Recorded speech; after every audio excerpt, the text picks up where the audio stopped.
You've heard the words leadership and management used on this show many times. Yet, what's the distinction between the two, and how do you get them to work in tandem to serve you and, more importantly, the people around you and your organization? On today's show, one of the top leadership experts in the world, John Kotter, on that distinction and much more. This is Coaching for Leaders, episode 249.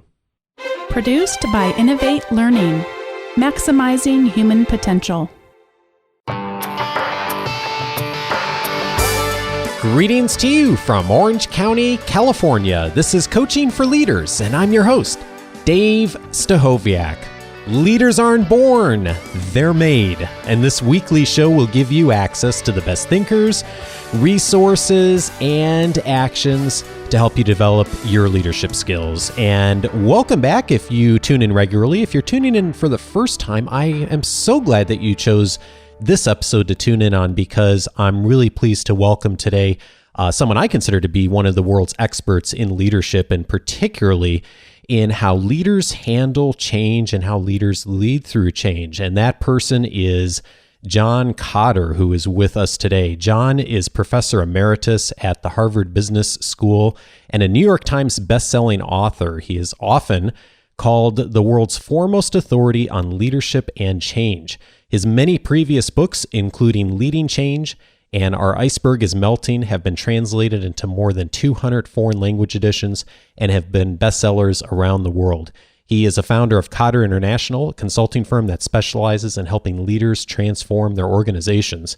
And on a personal note, I've taught graduate courses using John's books before, and his book, Leading Change, is one of the books on my list of top 10 reads for leaders that many of you know and have heard me recommend before. And he's here today to discuss the principles in his new book, That's Not How We Do It Here. John, welcome to Coaching for Leaders.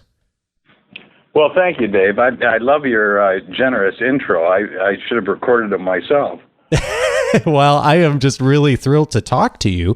You know, I was mentioning to you before we started recording that when I was doing my doctoral work, I used your model as part of my process, not only in my comprehensive exams for my academic work, but also in navigating some of the business leadership challenges I was dealing with at the time. And it's been very, very helpful to me. And I've seen it been very helpful to many others out there. And so I'm really glad to bring your wisdom here to the show. And, speaking of this new book, I've seen you in the intervening time between Leading Change and Our Iceberg is Melting coming out, that you've written very passionately about how a lot of people in organizations, and even those who reach out to you for consulting and advice, don't necessarily appreciate the distinction between leadership and management. And I'm curious if that prompted some of the writing of this book, because I noticed that's featured pretty prominently, or maybe if it was something else. Well, one of the senior consultants that works for Kotter International came to me a couple of years ago and said that he was convinced from working with our clients that one of the things that got in their way and that made it more difficult for them to get off to a fast start with us in trying to help them make some kind of a large-scale change was the incredible confusion around something that he was convinced was very, very, very basic, and that is what leadership is and what management is. It's almost like those are pillars upon which a lot of the other discoveries that we've made along the years and the processes that I've written about are built. And he was saying that he had gone back in some of the actual work he's doing with senior management teams and put a little segment right up front about management and leadership, and was saying it helps. Hence, he went to, why don't we write a book about that? And he was the same chap that Holger Rathgeber, who wrote another fable with me, Our Iceberg is Melting, which turned out to, it was unbelievable, the email that we got on that from around the world, huge, gigantic bestseller with lots of people saying it really helped. So he said, let's try another fable, and we did. And it was great fun. Well, I'm looking through the book, and you've zeroed in on meerkats for this fable, and so it just makes me smile looking at the pictures. And one of the things I really liked about Our Iceberg is Melting is how you took what was more the professional academic version and leading change and made it really accessible for people. And I found that fable's really helpful for the story format. Really resonates with a lot of people, and they find that they're able to see not only themselves, but also the other people in the organization in the characters that are there. Yeah, somebody literally an hour ago came into my office here and said, Amazon, they've already got a couple of reviews. I was scanning over it. One of the comments, again, is as you read through this, the reviewer was saying, it just constantly gets you thinking about your own organization, your own work group. And that's part of the power of fables, at least if they're done reasonably well, is even though they're about, talking animals, which is pretty strange, they draw you easily into thinking about your own world, and often with a little bit more insight because they're approaching it from a distance, and because it makes you smile, like the pictures of the meerkats, maybe with a little more open-mindedness and a little less defensiveness, all of which, of course, is very helpful. Well, speaking of things that are helpful, I know that this is a distinction that many of us who do this kind of work do think about, is the distinction between management and leadership. And I think you've articulated this beautifully in the book, and I've seen you do this in writing before. I'm wondering if you could, for those who maybe have not thought about this distinction much, either the definitions themselves, but also in practice, what's different. What are the key elements of the differences between leadership and management that we really do need to understand and appreciate? Well, the most important thing to recognize is they're designed to achieve different things. And once you get that insight, I think it helps a lot. And management is designed to take a system of people and technologies of some, it doesn't matter what the scale is, 10,000, 100,000 people, and make the thing actually function reliably and efficiently day after day after day. You have 5 people in that stuff to do. As opposed to 500 or 5,000 or whatever. And yet, what we've invented, basically in the last 100 years, it did not exist before that, is this modern management. Ways of putting together operating plans for a year and budgets, ways of putting together hierarchical structures that are designed to implement those plans, job descriptions, actually staffing those jobs with people who have the right skills, and as a result, to make something that's not natural actually happen, which is keep all of us actually accomplishing what we do, getting the work done day after day, week after week. Leadership is much more designed to help us change, not just do what we know how to do, help us leap into the future, and no matter how much is being turbulent or unknown or changing around us.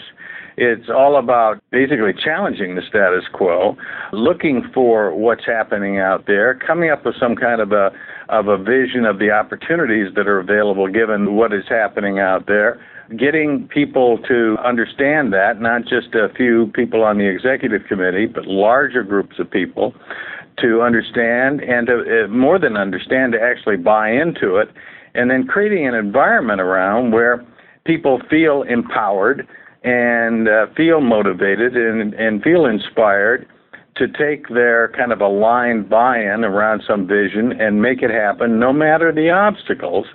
And as a result, to create brand new things, innovation, to create a future that might be very different than the present. So, different purposes, different actions associated with those purposes, and increasingly in organizations of any size, both are important.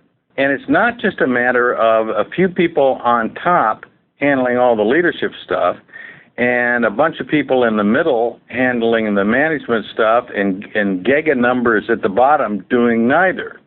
What you're finding in the most successful firms around the world is that, indeed, the guys on top spend a little bit more time on leadership than the others, but they also manage and they do technical things. And the guys in the middle may spend a little bit more time on management stuff than any other group, but increasingly they're being asked to provide leadership on various initiatives and projects, and they also do some technical stuff. And the guys on the bottom even are being asked, or at least the door is being opened for them, if they want to step in and help provide leadership on initiatives. So, two very different processes creating very different results, both of which are needed. And of course, the problem being that most organizations have at least, kind of, if you're going to grade it, a B management system. Sometimes it's A or A plus, but there's not much of that leadership system. And that's not a knock on just the CEO. It means throughout the organization, they don't have enough people providing enough leadership to be able to help them kind of innovate and leap into the future to their peril. Yeah, and one of the interesting things that I've noticed in the dynamic of just business dialogue and conversation, even books out now, is this notion, and there's a whole lot of cliches I see online and books on the notion that management is bad and leadership is good. And the description you've brought to both of these, I mean, I think shows the value that both of them bring. And I mean, in some ways, I've even played into it. I mean, the show's called Coaching for Leaders, but there's as many times we're talking about management skills on this show as we are in leadership. Is there something that you've found that's been helpful when you've worked with organizations to get people into the mindset of the fact that both of these are skills that are necessary in most organizations? I think the more that you can describe them without using kind of the extreme stereotypes, the leader, the wild man, who may have this great vision but is a wild man, and the risk being that he takes everybody off a cliff, and the stereotype of the manager being a control freak who's about as exciting to be around as sitting and watching paint dry. Don't do that. Let's go back and look at good managers, good leaders, good people who can do both, and what do they do, and what does it achieve? I think, in particular, over the last couple of decades, as people have realized, wait a minute, we don't have enough leadership out there, one of the things they've done is they've seen it as a zero-sum game. Therefore, to get more leadership, we got to get less of this management. And once they've done that, they begin to say we have far too much management. As a matter of fact, this management isn't very good. These guys, you take your eye off them for 2 minutes, and they've set 16 more rules, put into place more control processes and metrics. It's just madness. They stereotype it as bureaucracy in the sense that we use the word in a very negative sense, and you just got to stop, throw the flag and say, just slow down, guys. Let's go back. I understand. Let's go back and see what these things really are, why they're so important, the function they play, and therefore logically why you need both. And when you do that, I have found as an individual, certainly my consultants have found this, to a person, people will come around and say, you can almost see the light bulb going on, where people say, aha, okay, I get it now. One of the things that I found really interesting in the book is the discussion you have toward the end about the life cycle of the organization and how organizations tend to start with leadership and then move more into management over time. I was curious if you could tell us more about that, because I think that that's a really interesting thing that a lot of folks in our community are navigating. Well, and that's a new one for me, too. I think about 2 years ago, we got that idea, and we actually made a video of me with some animation on it to try to describe that. It occurred to me that all organizations, as you say, basically start as kind of a leadership system. There aren't a bunch of policies and procedures and metrics and no organization chart. And if you look at what people do, it's not much management. It's a lot more coming up with ideas in the broadest sense that come closer to visions, running with initiatives, helping provide the lead on the initiatives. But if they're successful, of course, they have to start making and shipping a product or a service and collecting money. And so whether they like it or not, they discover they have to start building something that is more of a management system, that does have some clarity about bosses and who reports to whom and what the jobs are, and putting the best policies into the policy manual so you're not reinventing the wheel inefficiently all the time, and coming up with some metrics so people can be held accountable and you know when you're screwing up before the whole thing blows up. And the more successful you are, it's more that piece of the organization that is forced to grow. You have to add more people to the org chart. You have to create these silos that we kind of disparage so much, me too. Because as it turns out, that's a very efficient way to do something. And it fits very much in with the whole managerial mindset. Now, for a short period of time, everybody goes through an era, which can be very short, in which they have both the original kind of entrepreneurial leadership system overlaid and connected closely to a management system where they are able to make and sell the stuff efficiently, and yet they haven't lost that capacity to look into the future, to innovate, to figure out how they're going to be different in 2 or 3 or 5 years if they're going to continue to win and actually execute that stuff. But the irony is, the more successful they are, the one piece of the organization that has to grow is that part that can actually make the stuff and ship the stuff and collect the money, which is the management part. And at a certain point, it just seems to always happen that the management part starts getting almost like annoyed with this little leftover leadership part that just absorbs a few resources, is unpredictable, gets in the way more than it helps, and it snuffs it out. And you end up with an organization that's a typical mature organization. Any remnants of the original entrepreneurial, network-oriented, low policy and procedure, leadership-driven piece is just gone. And, of course, it's fine as long as you own the market or you have something else that gives you great market power, like patents or a name. Coke is good, for one.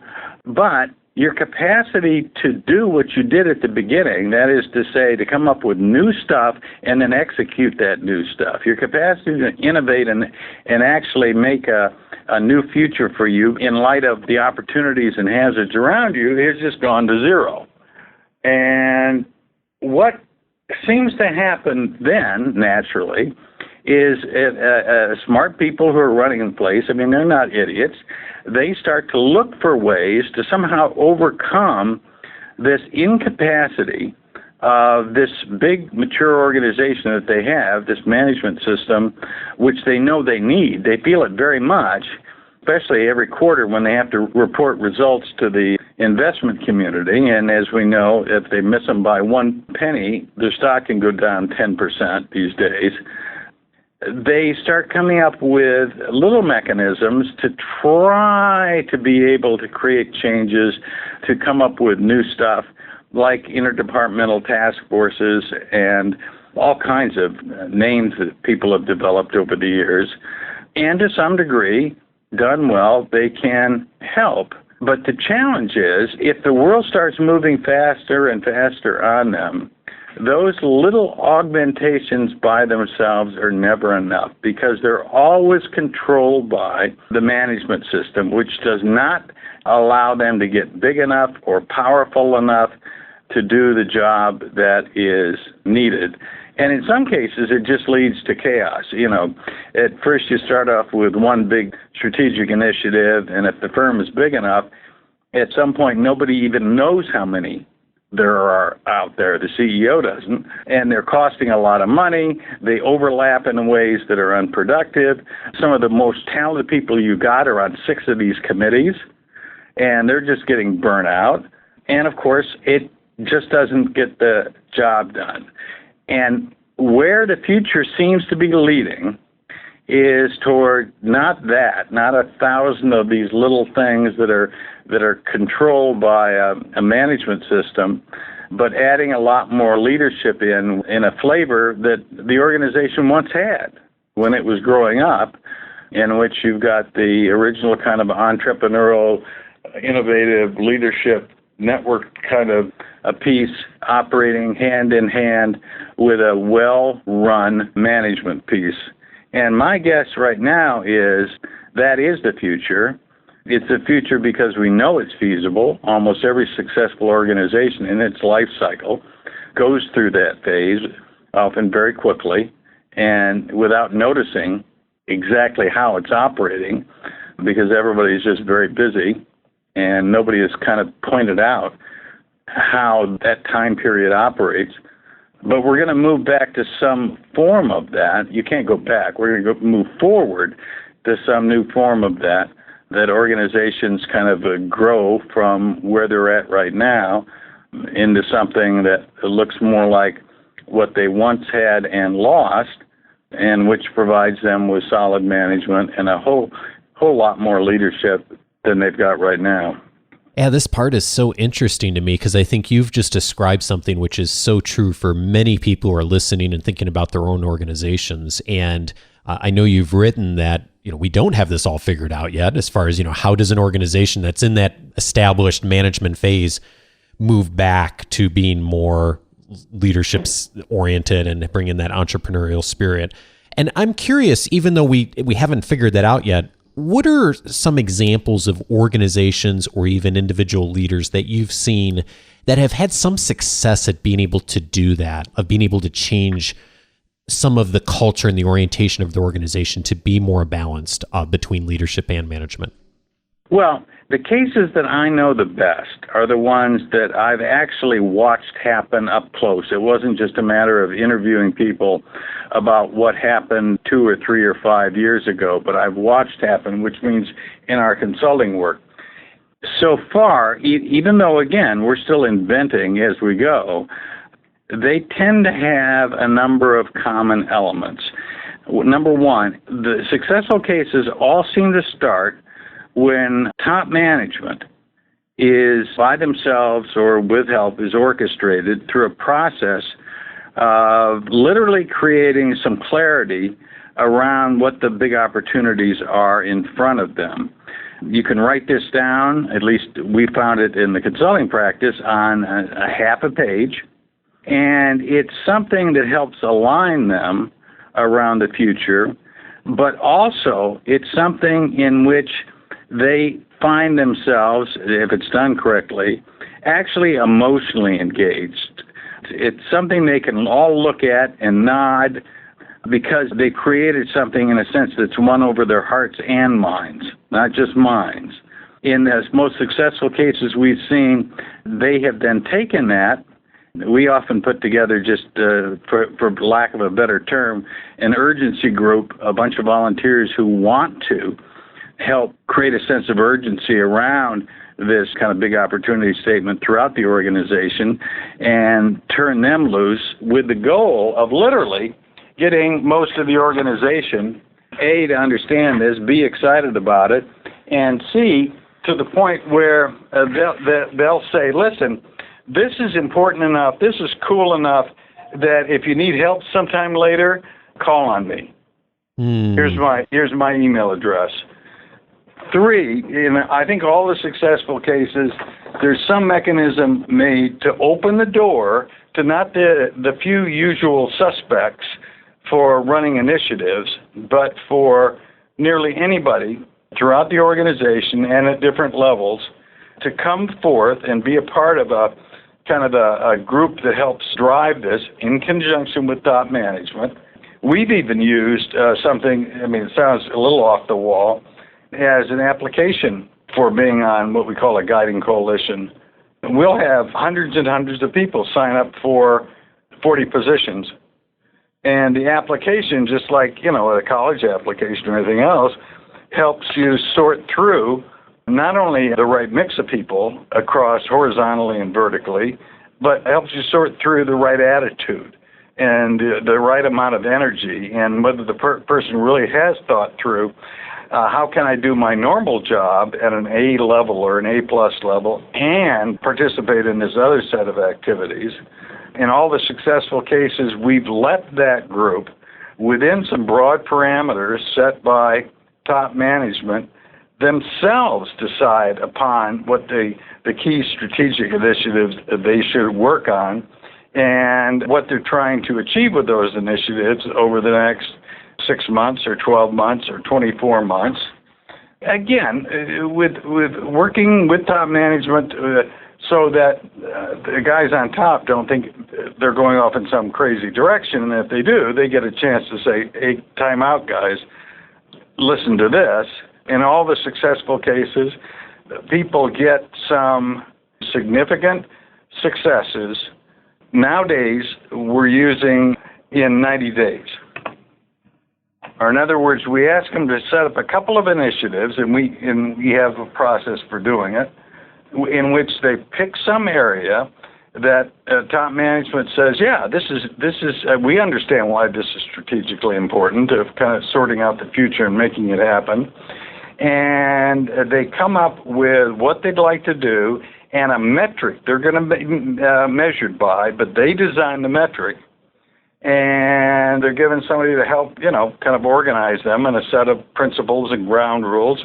And they go off and work on it. They check in at 30 days with it and at 60 days. And it is amazing how successful and how much it tends to surprise senior management what a group of people who always include a bunch of folks that senior management has never heard of before, never met, what they can get done if the process is kind of handled right in 90 days. This alongside some initiatives that are obviously going to take a lot longer than that, just because of the nature of them. In all the successful cases, people learn to celebrate their successes. That sounds kind of, no big deal, but the reality is organizations are not great, and subgroups are not great at, once they've achieving something, actually, popping out the champagne and having a piece of cake or something like that. But celebration is important, I think, because that is feeding our emotions, which is a key piece of this whole thing. It's not just thinking. It's not just business cases. It's not just PowerPoint slides. A whole lot of this is the other side of the brain. And in all the successful cases, the kind of the management system and this new set of volunteers, all organized around a core group of people who are organizing it and providing leadership, work close enough together that they understand what each side is doing. They learn to appreciate each other so that the thing, when it starts growing up, starts to solidify and become basically a new way of running an organization. Well, I'm really interested about that because, I love, by the way, you've talked for years about creating a guiding coalition and creating urgency, but just the process of going through and creating an application and formalizing that and getting people to opt in. It's a really neat way to approach it from a structural standpoint. And I think one of the other areas that people are probably wondering, listening to us talk, is we do have folks that are in organizations who listen, who are very much in that management zone and are established organizations. And we also have a lot of folks who are in the small to medium-sized businesses who I know are thinking about this model and thinking, maybe we're at that entrepreneurial stage right now, and maybe we're even have a pretty good balance between leadership and management today, but we see ourselves going toward being more bureaucratic. Yep. And I think a lot of people recognize that that's not something they necessarily want to do, but it's sort of like the organization culturally just sort of starts creating that if you're not careful. I'm curious, what are some of the things that leaders in that space right now what are some of the, I don't know, preventive is the right word, but proactive maybe is a better word, things that can be done now to start to keep that good balance within the organization? No, I think that's a great question. And I think it all starts with some clarity in your own head of what you're trying to keep. I mean, what is it that you're trying to build that you may have right now? And the name of the game is to hold on to it as you get bigger and bigger and bigger and bigger. And then help other people to understand that too. So you start, in a sense, creating a joint vision, if you will, of how you guys are going to operate and why it makes sense. Why it's just not some boss's arbitrary, the latest book he read that's being imposed on us, but it really does make sense. And then to some minimum degree, to start formalizing it in the way we talk and in the way we have our orientation to new employees, and well, ultimately then in the way we operate. There are a number of typical problems. So you've got an entrepreneur, he's been very successful, he's hit this stage, but he can, just like you were saying a minute ago, he can see it. He can see this bureaucracy, and knows it's probably the way he thinks, growing and growing, killing the very thing that made them great in the first place. And so he starts to negative stereotype the bureaucracy, tries to beat it back. So all the guys on the management side are feeling put down and belittled. Wait a minute, I'm doing my job, and I think I'm doing a great job, and the boss doesn't seem to appreciate that. Well, you can imagine where that leads. Either trying to stop it, which is impossible, this kind of flow, unless you have clarity about what you're trying to hold on to, and then help everybody to see, no, this is the way we're going to run things. And it has a logic behind it. It's just not, the boss's dream he had one night. There's a logic behind how this is going to make us a world-class organization. Let's all learn that logic and the way we can work together. Let's teach new people about it, and that will work. The number of organizations that are doing that right now, I think, is literally, 1 in 1,000. And I don't say that in a pessimistic sense. It's not like the other 999 are stupid. They just haven't been introduced to these ideas yet. And when they are introduced to these ideas, I think we're going to see a lot of smart people. The light bulb will go on, and they will find ways that I don't even know of right now as they hit this stage when they're going from an entrepreneurial to a more mature organization to kind of throw up the flag and start talking to each other and teaching each other how to not let something that is so important slip away, hold on to it as they grow, and as a result, be able to be incredibly reliable and efficient in the short term, incredibly fast, agile, and innovative for the future, and to win-win-win. I was talking with one of our mastermind groups last night, John, and mentioned that I was going to be speaking with you today, and several people are familiar with your book. One of our mastermind members, by the way, Heather Balsaric. We were talking about what questions that I should ask you, and Chris, one of our members, is familiar with your work and mentioned that the pace of change in today's economy and workplace really seems to be a lot speedier. And he was wondering, are there differences in the way that you think about change in organizations now than maybe you thought about 10, 15, 20 years ago as far as how organizations navigate change? Well, first of all, it all starts with, objectively, on measures we can put together, the world is changing faster. And every once in a while it really speeds up, and that's what we usually call turbulence. And you can find this on all kinds of measures. The curves all kind of go up exponentially.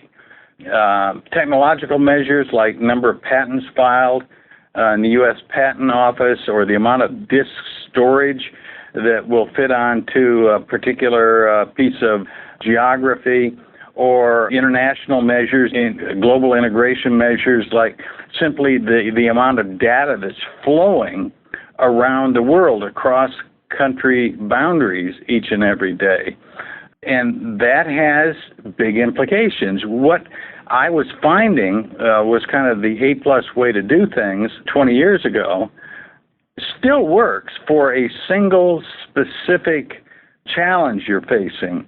But in this world that is moving faster and faster, it's no longer good to have this fantastic way to create and execute some major strategic initiative and have it over in the executive closet, and every once in a while kind of go over and pull it out, put all the pieces on the table, get the team around to each pick up their piece and go do their thing, and then once you've achieved a significant execution of some new strategy, put it all back in its little package and put it back in the executive closet.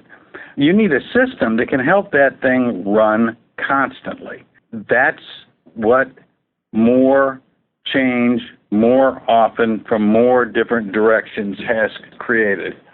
And what that means operationally also is the number of people on a regular basis that have to be involved with the side that is looking for opportunities, jumping on opportunities, figuring out how to best exploit opportunities, and then executing, simply has to be a lot more than it was in the most successful change cases 20 years ago.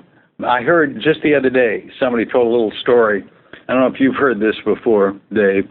You got a small group of guys in a room, and they're trying to figure out who should attend some meeting. And one of them says, it's got to be all the people in such and such department. And he says, it's only 8 of them. It's not a big group. And another guy says, yeah, that's probably true, but you've got to include these 2 other people too, because they're interconnected, blah, blah, blah, blah. And another guy says, yeah, but, so we're up to 10. You've got to include the 2 guys over in logistics because it's connected to, and everybody kind of nods. And one guy, looking a little bit forlorn, says, there are times in life that you can get a whole lot more done if it's just 2 people in a room. And everybody kind of looks knowingly at this guy and sighs and kind of half nods. And then one of them, though, speaks up and says, well, yeah, 2 people in a room is great unless you have to move a piano. Yeah. And what we're getting, in a sense, these days is just this constant stream of challenges that are being thrown at us that are more like moving a piano. And one of the big differences today, therefore, versus 10 or 20 years ago, is the sheer number of people who have to, at some point, help out. Not just take orders, but literally help provide a little leadership on something. And we have found this in the consulting practice at Kotter International, where people in the most unlikely positions from the point of view of senior management, if you create the right conditions, will step forward and will do things that will leave your mouth open. A third shift factory worker. It happens, it needs to happen, and it probably is going to even go more in that direction as the world speeds up more. Well, speaking of change, one of the things Heather was wondering about is all the conversation and dialogue that's happened over the last decade on millennials and coming into the workplace and how millennials approach their work differently. And one of the things we were wondering about too is, how do you see that as far as how organizations navigate change and handle this dynamic of leadership and management? Are there things that leaders should be doing differently these days in working with the new generation of employees, or is it similar things that you've seen throughout the generations of the workforce? Well, the most honest answer to that is I'm not 100% sure. But what we have found, and I don't know if it's more related to millennials or it's more related to just young people. Not sure. So what we have found is when you kind of open the gate and allow people, as long as they do their regular job, to kind of step in and work with some of these broader, strategic, innovative issues. There are at least a sizable group of young people who will just rush through that gate, rush through it. And if you talk to them afterwards and say, A, why did you rush through it? And B, what was your experience like? What they will say is, I'm not knocking my job, but my job has real boundaries around it. And this is more exciting, it's bigger, and it just feels more meaningful. It feels like I'm really making a difference, and I want to make a difference. So, now, is that just a characteristic of more of youth, millennials, or something else? It is amazing how often we have found, though, regardless of age, people who have really got caught up in kind of this new way of operating that really has high leadership, high management, and kind of a dual system. People who've got caught up in this, how often when we talk to them a couple of years into it, they will say things that are just a little bit hard to believe. We've had people say, my work on these initiatives have been the most exciting time in my professional career. We have people who literally, when they go off of one of these central groups, like what I call a guiding coalition, at their last meeting will be in tears. They're partly tears of joy of what they've been able to achieve, and partly tears of having to break up with this group and the work that they're doing. Now, to some degree, that's just being human, I know. And to some degree, it's youth. And I have a funny feeling that to some degree, it's also the millenniums. Well, John, I am so grateful for the work that you've brought to all of us over the years in how to navigate leadership and change. You have taken a concept that for many, many years was very nebulous and it was very hard for many leaders to navigate, and you've created frameworks and systems and models for us that have been really helpful as starting points for how to really approach change in a very productive and a healthy way. And I'm just grateful for all your work, and I appreciate you taking the time to share your wisdom with us and your thinking and how the models evolved over the years. And thanks for all you've done. You're more than welcome. Dr. John Kotter is the author of the new book, That's Not How We Do It Here, a story about how organizations rise and fall and can rise again. John, thanks again.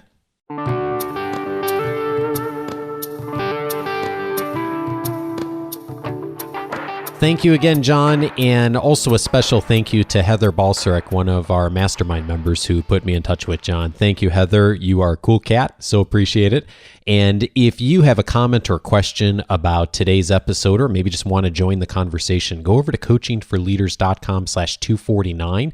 And as always, if you have a general question for the show, you can go to coachingforleaders.com/feedback. We do a monthly Q&A show the first Monday of the month. We open it up to everyone for questions, and Bonnie and I get together and respond to your questions. So take a moment to go there if you have a question you'd like us to consider. And if you're not already subscribed to the show, please do so. The show airs every Monday. Just search for Coaching for Leaders on iTunes or whatever app you use to listen to podcasts. And one final note before I let you go, if you haven't already joined the weekly leadership guide, it is delivered to your inbox every Wednesday and includes my thoughts and recommendations on the best articles, podcasts, videos, books, things that I've seen in the media over the last week that I know will help you support your development between the shows. And it includes a brief overview and a link to the full weekly show notes. If you listen on the go like me, it will help you in getting even more value from the episodes. And you can subscribe to that at coachingforleaders.com/subscribe. And as a bonus, when you join the weekly leadership guide, you'll get instant access to my reader's guide that lists the 10 leadership books that will help you get better results from others, and brief summaries from me on the value of each one of those books. And one of those books is John Kotter's, one of the earlier books, Leading Change. It's a great read in addition to his current book. That's an 11-page reader's guide and 9-minute video on all those book recommendations. You can get access to all of that at coachingforleaders.com/subscribe. And a big thank you this week to the person named Teeps22. Hey, that was a wonderful review you left on iTunes. Thank you so much for the kind words. I'm so grateful. They mentioned that one of their recent favorite episodes was the one with David Marquet on talking about turning the ship around. That was one of my favorites too. Thank you so much for the kind message. If you'd like to leave a review on iTunes and as well, go to coachingforleaders.com/iTunes. It's a great way to support the show and the community. Thank you so much. Have a fabulous week, and I look forward to speaking with you again next Monday. Take care.